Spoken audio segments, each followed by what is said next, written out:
I wanted to have a quick conversation with you today about the number one wealth killer that I see. It's cars. Cars, and more specifically, car loans. They absolutely smash people's ability to be able to build wealth. And I'm gonna walk you through some numbers to show you what that car's actually costing you. So I'm gonna run through a scenario here, right? And I'll tell you the scenario, and then I'll tell you the direct impacts of what the different levels of car loans would actually have on that specific person. So here's the scenario. Let's say you're a single person, right? You're on $150,000 a year, so that's that good money. That's that good money, right? You have no kids, so no dependents, and you have no loans, right? So your borrowing capacity is roughly, it's just under $1 million, about $987,000. On this person, what would the impact of owning a car with a massive car loan actually be on this person? Okay, so remember, they're single, no kids, no loans, $987,000 borrowing capacity. Well, let's look at some cars that are really popular these days that people go out and buy.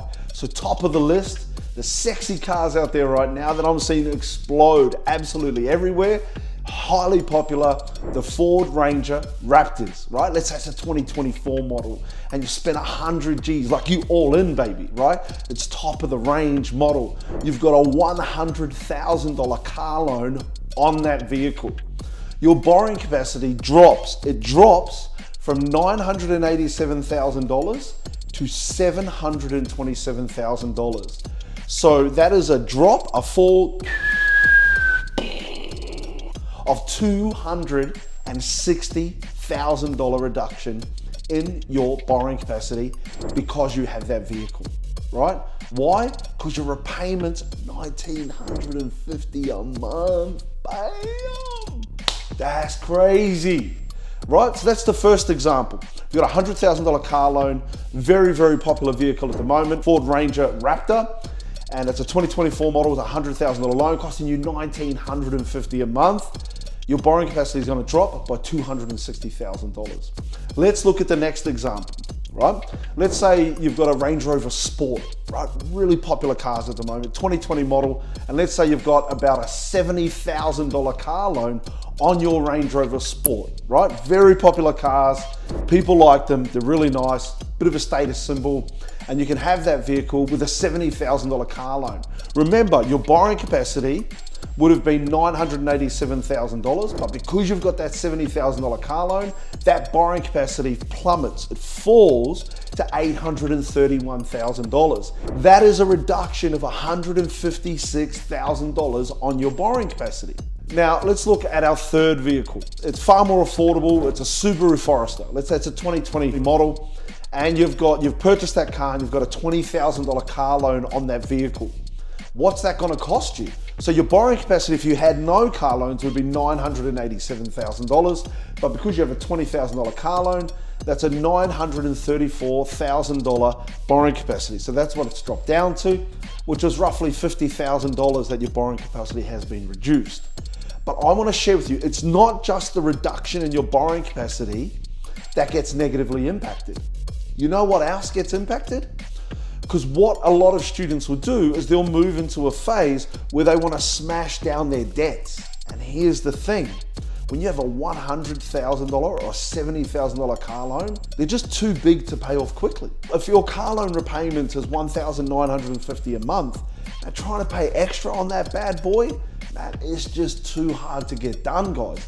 And that is the real reason why it slows people down, because you can't make bigger moves until that loan is gone, right? So that means you're on the sideline for 3, 4, 5 years, waiting to get rid of that massive repayment, right? And all the while, the third factor is the asset value is reducing, right? So you've acquired an asset, you've acquired a vehicle, and the vehicle costs you $100,000 or $70,000 or $20,000, like our discussion, right? But what's happening is while you're paying that vehicle off, the value of that vehicle is coming down. Now keep in mind, I'm not talking about people that have a well-established asset base that are going out and finally spoiling themselves and buying a nice vehicle. I'm talking about people who get it around the wrong way. They don't own property.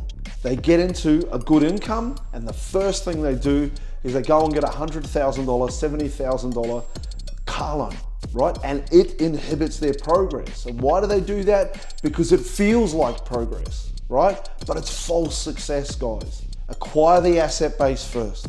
Build an asset base that's going to help you to acquire the toys that you want in your life, and then you can go out and buy the vehicles that you really like. You can spoil yourself. Why? Because you've already paid the sacrifice debt.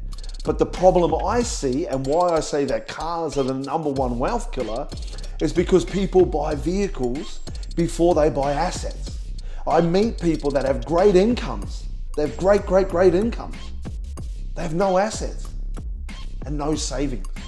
And that is what is killing your wealth and your wealth journey.